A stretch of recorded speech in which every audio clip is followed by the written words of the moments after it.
Welcome to Gen X Mindscape, the podcast dedicated to exploring the complexities of midlife and the pursuit of a purposeful life. I'm your host and fellow Gen Xer Kyle, here to accompany you on this journey. In this episode, we're diving right into the heart of a transformative topic, the key to fueling our midlife flourishing. After today's discussion with Alison Blandh, I have a renewed appreciation for the importance of how nutrition relates to our midlife energy, resilience, and emotional well-being. Another light bulb moment for me was that nutritional habits aren't just about me and just about today. It extends to the long-term well-being of our children and our families. Nurturing a healthy relationship with food and nutrition is a gift that echoes through generations. In this episode, we discuss the connection between nutritional and emotional well-being in midlife. We also explore unique nutritional considerations for midlife women, including the intricate dance of menopause and hormone shifts, as well as shedding light on the effects of testosterone loss for men. Finally, we discuss some midlife nutrition myths and some practical tips for fostering emotional well-being through nourishing food and healthy mindset shifts. I wanted to give you a brief warning that you'll probably notice Alison and I had a slight connection delay during our communication, but it doesn't get in the way of making this a really enjoyable conversation full of useful insights on nutrition, mindset, and well-being. I can't wait for you to hear the interview, so let's get to it. I'm thrilled to have with us today a true expert in the field of midlife nutrition, Alison Blandh. Alison is a registered nutritional therapist and esthetician with a deep-rooted passion for helping others fuel their midlife journey. Her extensive experience and compassionate approach have empowered midlifers to reclaim their health through evidence-based nutrition, mindset shifts, and lifestyle modifications. With a unique blend of expertise drawn from her upbringing on a farm, global travels, and a lifelong love for food, Alison brings a holistic perspective to well-being. Her mission is to guide others through the complexities of midlife with practical strategies that embrace the power of nourishing food, positive mindset, and holistic lifestyle choices. Welcome, Alison. So glad you're on the show. Oh, thank you. Thank you so much for having me here today. It's lovely to be talking to you. Definitely. My pleasure. To start, could you provide our audience with a little glimpse into your background and what ignited your fascination with midlife nutrition? Yeah, sure. My story or my journey really started when I was a teenager. I had very bad acne. So I had the typical adolescent acne when I was a teenager. And it's hard enough being a teenager as it is, isn't it, with all the hormones and everything. But really having that skin condition of really affecting my confidence. And even at that age, I was very interested in why this was happening and could I do anything to help myself with nutrition and lifestyle. And that really led me down the road of hormones. And, ever since then, I've just been totally fascinated with hormones and the effect that they have on our body. So what I did initially, I trained as an aesthetician, specializing in female hormonal skin problems. And that really led me to perimenopause, menopausal women, because that is a time in a woman's life when you can all of a sudden develop acne. There's a lot of skin issues that can happen later in life due to the decline in hormones. So that was first, but I very soon came to realize that, you can work on the skin, obviously, with aesthetic treatments and gain good results, but there was always a piece missing, and that was the nutritional side. So that's when I went back to university and studied to be a nutritional therapist, really studying nutritional science. And also I remember as I was growing up, seeing my mother and all my female family members and friends of theirs really suffering, in midlife. And it was never spoken about. So I kind of made it my mission to talk about menopause and give women, the support that they need through nutrition, through holistic health, nutrition, lifestyle, and mindset. I love that. Thinking back to our adolescent days and now thinking about midlife, there's a lot of hormonal changes. And could you talk a little bit more about the relationship between nutrition, hormones, and well-being in midlife? Yeah, I mean, there's a lot that happens with females, and men as well. It's not just women, but if we're talking about menopause, yes, the first stage of menopause is perimenopause. And this, on average, starts around the age of 45. It can be early, it can be later. And then this is a phase where we're still menstruating, we can still get pregnant, but hormones are all over the place. You know, you can actually be estrogen dominant during this time. So it's a bit like a roller coaster ride of hormones. And during this phase, you know, you really want to be looking after yourself because this is a phase where you can start developing these symptoms, you know, the menopausal symptoms, hot flashes, weight gain, tiredness, fatigue. I mean, the list goes on of different symptoms. And what you can do is, you know, you can really, if you look after yourself with nutrition, you know, that can really help to balance your hormones, reduce inflammation in the body. And if you look at your lifestyle, you know, movement, exercising is crucial. And also the mindset on how you approach this time in your life. So when you've gone through perimenopause, you actually then come into menopause. And this is where you are no longer menstruating. The actual classification of menopause is when you haven't had a period for a year. You are then officially in menopause. And then all the time after that, you're really in postmenopause. And this is where you have a very, very low levels of estrogen and progesterone. You know, and that's for the rest of your life. And we're living so much longer. That could be another 30 years of a woman's life. So it's there's a big connection in how we look after ourselves with nutrition, you know, and lifestyle and how we feel during this time. You have to take better care of yourself. Oh, absolutely. You know, this is the age where we have so many responsibilities. We're realizing it's time to decide what we want out of life. And if we don't have that energy, it really can get in the way. Why don't we start with the dietary approaches that we should be aware of, and then maybe we can move into some of the mindset considerations as well. I mean, when we talk about diet and nutrition, it's a huge area. I mean, it really is a vast subject. And what we want to think about in menopause is really eating whole foods. And, you know, that maybe sound very like what's she talking about? You know, I'm talking about eating foods that you recognize what they are. There is a huge problem in society with all this ultra processed foods that are everywhere. And it's difficult, and I totally appreciate that. It's very difficult to avoid them because everything comes in a package, doesn't it? And it's got a list of 20, 30 different ingredients. But what we need to really think about doing is eating whole foods. And it doesn't have to be complicated. You know, buying vegetables, buying foods that when you look at it, you actually know what it is, rather than buying a package with 20, 30 ingredients and half of them you don't even really know what they are. Right. And the reason behind this is, and this is shown in research, that these ultra-processed foods are detrimental to health.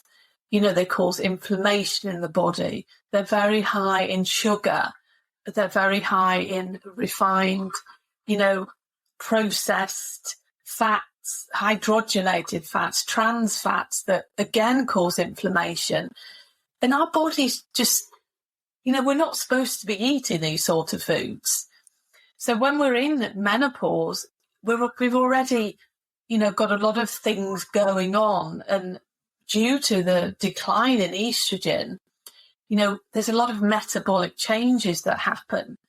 And estrogen is needed for the immune system and to regulate inflammation. So as this declines, we can have more tendencies to, you know, be sensitive to foods, to have more inflammation in the body. So cutting out ultra-processed things, if you're just going to do one thing, you will certainly see a difference in your health if you do that.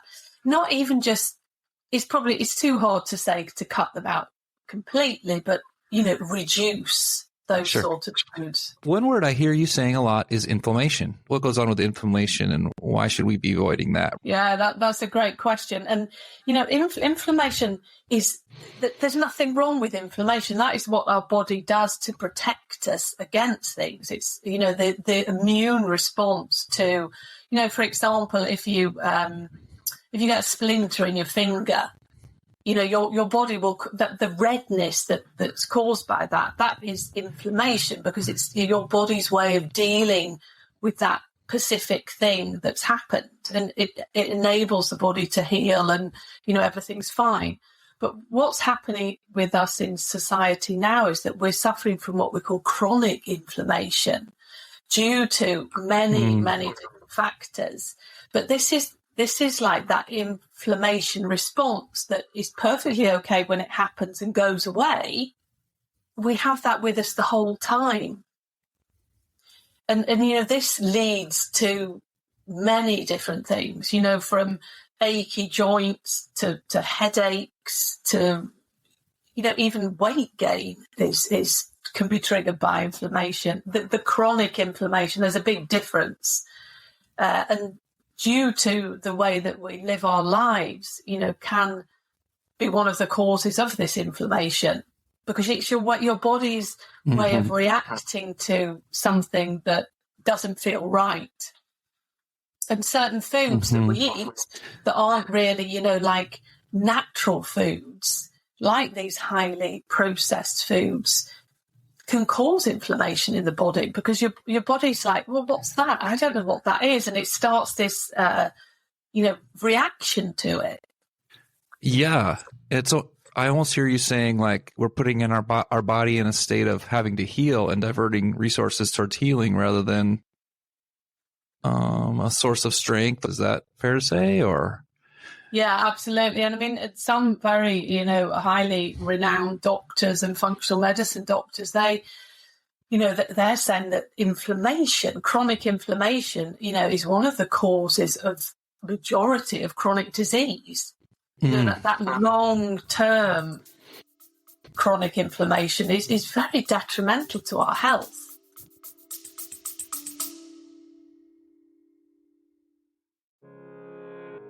Hey there, listeners. I wanted to take a moment to express my deep gratitude for listening and for your support.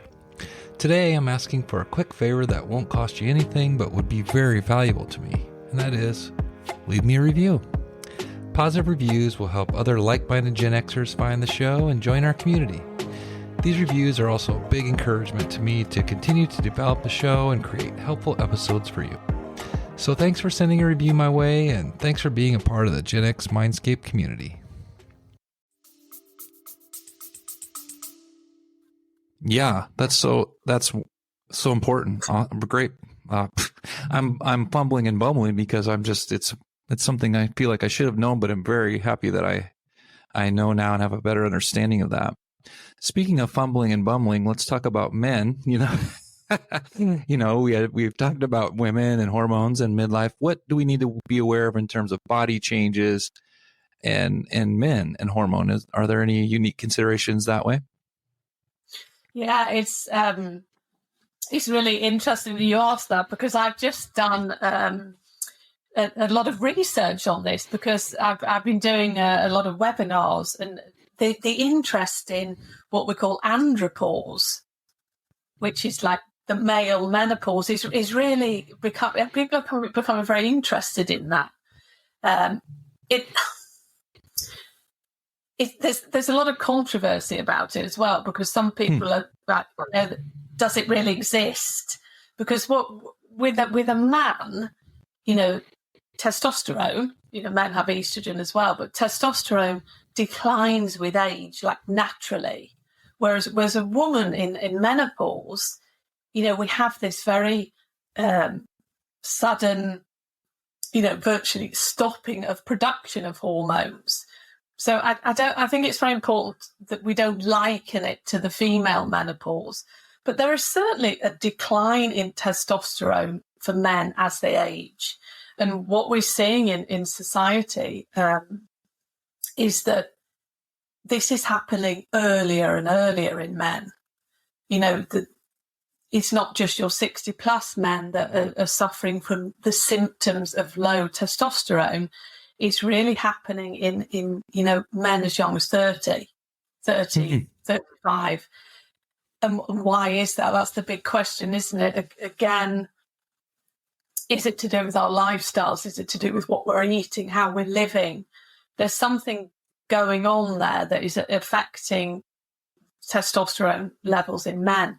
And the symptoms that men, I mean, it's very similar to menopausal symptoms. You've got weight gain, particularly around the middle area.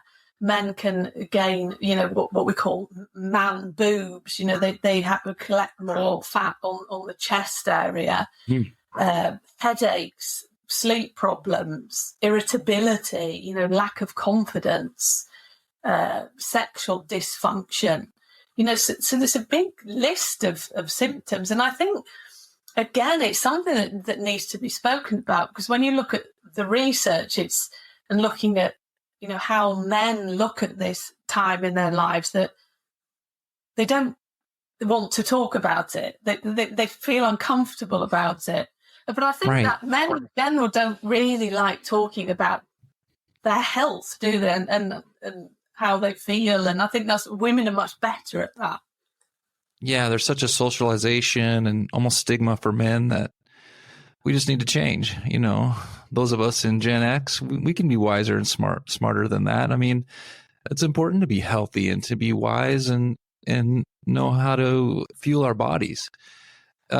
Before we leave that topic, what would you say about testosterone loss in men and nutrition? Are there certain nutrition needs, or does it go back to whole foods?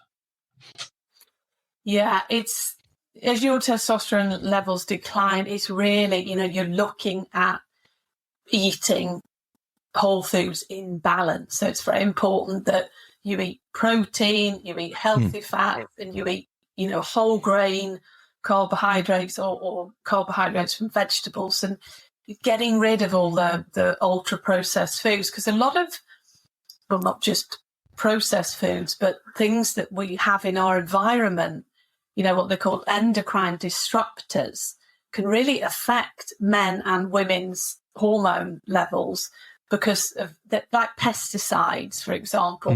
They've shown to really have an effect on our hormones. So not just looking at what you eat, but also looking at what you use, in your house, what detergents, what cleaning products, because they can really have an effect on our endocrine system, which is responsible for hormones.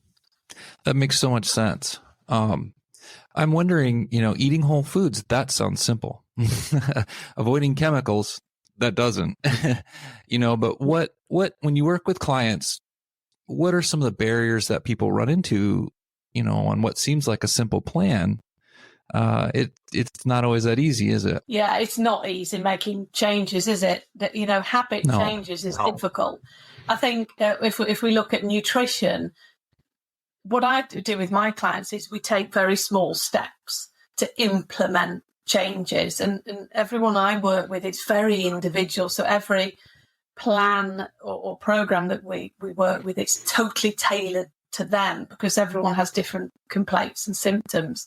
But I think it's sticking to a new regime is difficult for some people. They can do it for 3 to 4 weeks, and then they kind of go back to their old habits. But what I've found through experience is that making very simple changes and just doing one change at a time. So saying, for example, okay, now we're going to increase your water intake. And I'd like you to try and get up to this amount of water within the next 2 weeks. And when they've done that and they feel happy with that, we then do the next thing. Otherwise, if people get a big list of things that they're going to do, they won't do any of them. They just say, oh, no, it's too much. I can't do that. I'm not doing any of it. So I think implementing nutritional changes can be tricky. But when it comes to environmental aspects, especially in the home, I totally appreciate it's difficult. But doing something as removing plastic from your kitchen, because plastic contains chemicals that seep into food And it's been shown that these chemicals actually have an effect on many things, but on our hormonal health. Yeah, that really resonates with me in terms of small changes at a time, and those really add up. I mean, at our age, we can see how little things we've done in the past have added up. And also environment. I would think that that's part of making those changes is having a good environment for nutrition and health. Can you talk about just a few other ways people can engineer their environment, especially, I think for me, as I have other people who are relying on me for eating, kids, possibly my parents. Can you talk a little bit about that, engineering your environment for success? Yeah, it is difficult because, you think you can't just suddenly rehaul your whole house, can you? and think, but plastic out the kitchen, as we already said. Thinking about your clean products that you use, because a lot of cleaning products that you use to clean your house with contain a lot of chemicals that are detrimental to our health and to hormone health. I mean, I appreciate obviously cost as well is an issue, but if you can, buying more of these like ecological products, I see that they're coming more and more onto the market now. Cleaning products that are more, friendly to the environment, friendly to our health. And there's also lots of cleaning. It's funny enough, there's a cleaning program based in Europe, but there was a cleaning program on these two fabulous ladies. This was last year.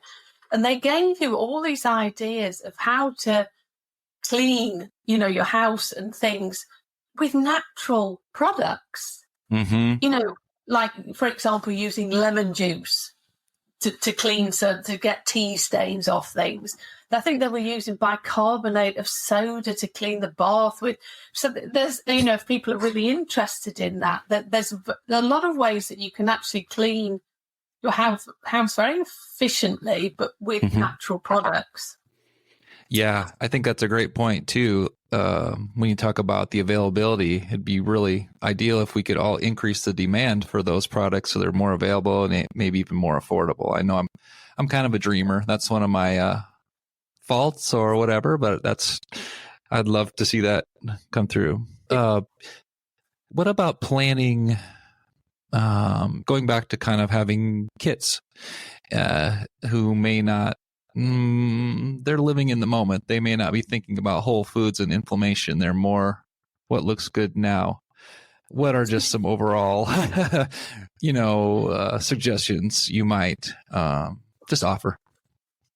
Yeah, it is. I agree. It's tricky with children because they're very much in the moment, aren't they? And they don't want, the parents start talking about, this is good for you. And, you just switch off as a child, don't you?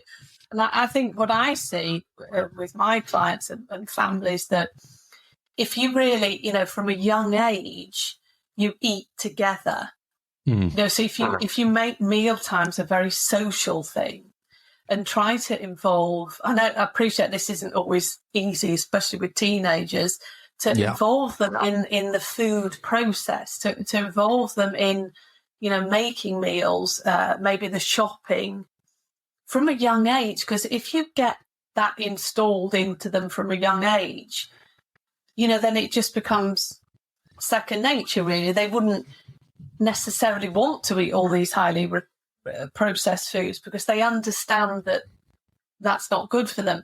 And they also understand that when they eat these foods, how does that actually make you feel? Do you feel like really good when you've eaten a whole plate of, sugar loaded food? Does that really make you feel good? Right. As you're saying that, it strikes me that it really is, you're hitting two objectives at once when you eat whole and well as a family. You're gaining the value of whole nutrition yourself, but you're modeling that, and really it's embedding that kind of legacy in your family, that it's a healthy eating family, and we can gain the benefits from that throughout the generations. Again, I'm sounding idealistic, but it really is such an important thing in terms of nutrition, Yeah, it's great. I mean, children do what their parents do, don't they? They do. If they see you doing that at a young age, then, they follow. They so it's very important that we give our children the ability to cook and have the knowledge of food. So when they grow up, they can lead healthy lives. Exactly. One last thing I wanted to ask related to this area is we've talked about eating whole foods, and, we hear a lot about macronutrients and micronutrients. Are there guidelines that you think we should know about as midlifers in terms of proteins and carbs? Are there unique considerations we should have as we try to eat whole foods? Yeah, what you really need to think, I mean, I don't believe as a nutritional therapist for realistic living that you can weigh things. You can't every time you have a meal think, I'm going to weigh that. It doesn't work long term. So when you come into midlife, when we come into menopause, we need protein. In general, women and men, we don't eat enough protein. And the need for protein as we come into midlife increases because we lose muscle mass. And we really need to keep our bodies strong due to the decline in estrogen. And this is actually shown in andropause as well, that, men lose muscle mass. And it's also part of natural aging. But we really want to keep our muscles, and to keep ourselves strong, we need adequate amounts of protein. What you need to think about with protein is eating roughly a palm size of protein with every meal. And that, if you eat meat, that can be meat, it can be fish, it can be beans, lentils, etc. And then carbohydrates. So carbohydrates, that's another huge topic. You could do a whole podcast on carbohydrates. Because kind of like it's become this, carbohydrates, they've really become this word that people don't want to talk about, and they certainly don't want to eat. But when you look at the science behind it, we need carbohydrates. Okay, I'm not saying that you need to eat loads of carbohydrates. However, healthy carbohydrates, vegetables are carbohydrates. So eating in balance, you've got protein, you've got healthy carbohydrates from vegetables, from whole grains, etc. And then fat, having healthy fats. Healthy fats are needed for our overall health. Things like fatty fish, olive oil, avocados, nuts and seeds, coconut butter. All of these things are what we call healthy fats, and they are needed. And we need them in midlife, really for hormonal balance as well. And to keep, for want of a better word, to keep us lubricated, because we tend to dry out. That's right. Well, as you may or may not know, my last episode was on sex in midlife, so that's certainly fitting right in the theme, Alison. It's a natural, important part of life satisfaction, and so absolutely. It's really interesting how these things go across episodes. So I appreciate you bringing that up.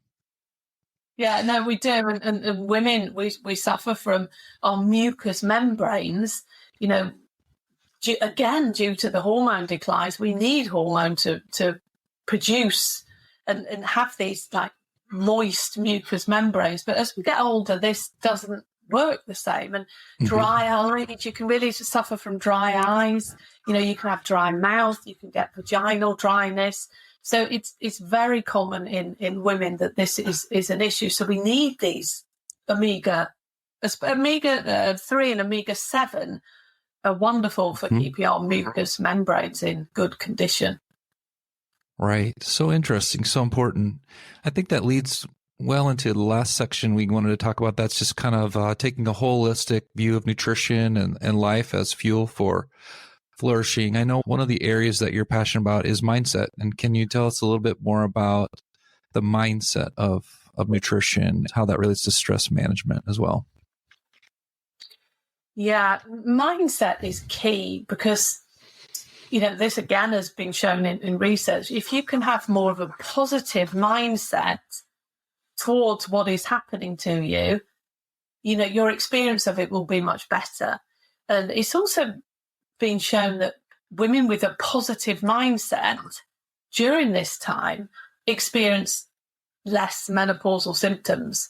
And it's fascinating because in different cultures in the world where women that are older women that have gone through menopause are looked up to, so that they're thought of, as the elders, the wise people that maybe are in charge of the villages, don't suffer from menopausal symptoms like we do in the Western world.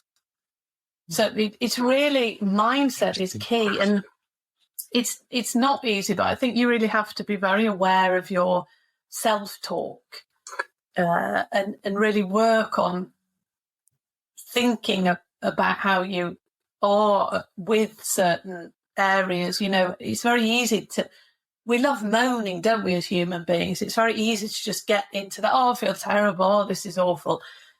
If you really try and not say that and have a more positive attitude, not only do you feel better, but life is better in general. Sounds like self-compassion relates to that as well. Yeah, absolutely. Yeah, and giving yourself, accepting that this is a stage in your life. I mean, we have to remember that menopause is totally a natural phase in a woman's life. It's not a disease. So this is happening to me. This is a stage that every woman will go through. It's the next phase in my life. So having, exactly as you say, having self-compassion and understanding for this and realising that you're not going crazy. This is actually, there's a reason that you're feeling like you're feeling. And then obviously if you're feeling terrible and having all these symptoms, get support. Ask for help, because there are so many things that you can do. You don't have to suffer. Well said. Well said. This might be an overly general question, but what are some signs we can recognize if our nutrition is serving us or it isn't serving us, or that we need help? We need to reach out to a specialist. I mean, if you feel tired all the time, if you're really feeling like you're gaining weight and you haven't got control of that, you feel like you're just gaining weight and you haven't got a plan to manage that. If you're getting aches and pains in your body, joint pains, headaches, irritability. I mean, nutrition has a huge effect on our emotional well-being and how we are, mentally. Mm-hmm. So if you're just feeling terrible and not yourself, okay, it's not. You can't put it all down to nutrition, but nutrition could absolutely be playing a big part in the way that you're feeling. And I think, if you're eating an unhealthy diet, or you're maybe not looking after yourself the way that you should, you probably deep down know that. Right. So true.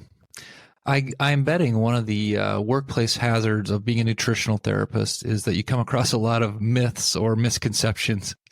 Would you mind sharing a few that you want our listeners to know, especially as it relates to midlife, that you hear and maybe misleading or leading us down the wrong path? Yeah, there's such a vast amount of information out there, isn't there, on nutrition? And as a nutritional therapist, that have studied, everything that I say is evidence-based. So there's research to back it up, but there is so much misinformation. And I think, some of the things when we think of midlife, think of menopausal women, is that, calcium, which is very important in general, but it becomes important, even more important for women because of our bone health. When we come into menopause, we need estrogen for bone health. The calcium isn't just from dairy products. You don't, if you don't eat dairy, calcium can actually be found in many other sources of food, and very good sources of calcium, like vegetables, kale, or your dark green leafy vegetables are a great source of calcium. I think people always relate calcium to dairy, but that actually isn't true. I think we've already virtually touched on this, but fats are bad for you. As I said, avocado, olive oil, the healthy fats are needed for our overall well-being, and they do make you feel full, so that they're very satisfying. So when you eat fats, you hopefully won't eat such a large portion of food because they satisfy you. Fat is needed for all bodily processes. It's really, really important nutrient. And, when we think of fats, I know the era that I grew up in, fat was a swear word. Everything was just like low fat, everything. And now we've kind of turned that round, haven't we? And research has decided, well, actually, no, that was wrong. We do need it. Sugar's bad, fats, healthy fats are okay. So, having fat, healthy fat with every meal is good for your health. There's so many different points of view, aren't there, on fat, different styles of eating. So there probably, I'm sure, is somebody that will disagree with me saying that. But as a nutritional therapist, healthy fats are good for you, in moderation, of course. Sure. Yeah, that's really great. Before we kind of move to our closing section, Alison, is there anything else that you really feel is important for our audience to know on the topic of nutrition, well-being, holistic wellness? Yeah, I think, the main thing that I would like to say is to women that are going through this phase in their life is to really, embrace it with a positive attitude. Ask for help if you need it. And, don't talk and moan and walk around the whole time feeling terrible, because there are so many things that you can do. And it's very easy things that you can implement with nutrition and with lifestyle. So just get the help that you need and embrace the next phase in your life. Because, it could be another 30 years. That's a long time. Yeah. I think that's such an important point. It's something to have in order and to rule out as a source of some of these. It may be a source of it, or you may rule it out and need further answers, right? And I also just wanted to add, I really appreciate your research-based approach to this. That's one of the reasons I reached out to you. I'm impressed by your credentialing and your engagement with the research.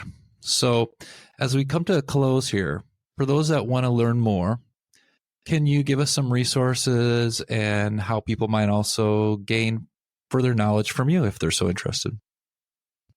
Yeah, sure. I think the best way really is via my website, which is alisonbladh.com. So that's Alison, ALISON, BLADH.com. And on my website, there's all the links to my social media platforms. I'm on virtually every social media. You can find me under Alison Blandh. But I also have a resources page on my website where there's lots of free downloads. So, if you want some ideas, recipe ideas, for skin health, for hair, for weight management, there's so many different things there that are available. So if anybody wants to download them, please feel free. Wonderful. Such great resources, and I'm so thankful that they're out there.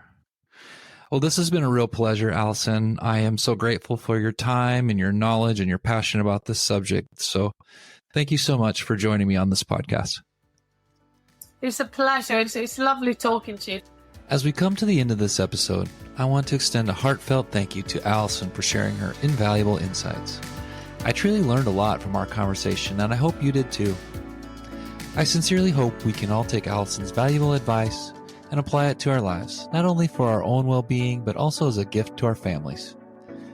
I know it's important for me to remember that every small step counts, and I encourage you to keep taking those steps that work for you too. It gives me optimism that we can keep growing and keep moving towards a more vibrant and purposeful midlife. Thanks so much for listening today. If you enjoyed this episode, I'd be very grateful if you would subscribe and share it with your friends who might also find today's discussion helpful. So until next time, keep exploring, stay curious, and stay true to yourself.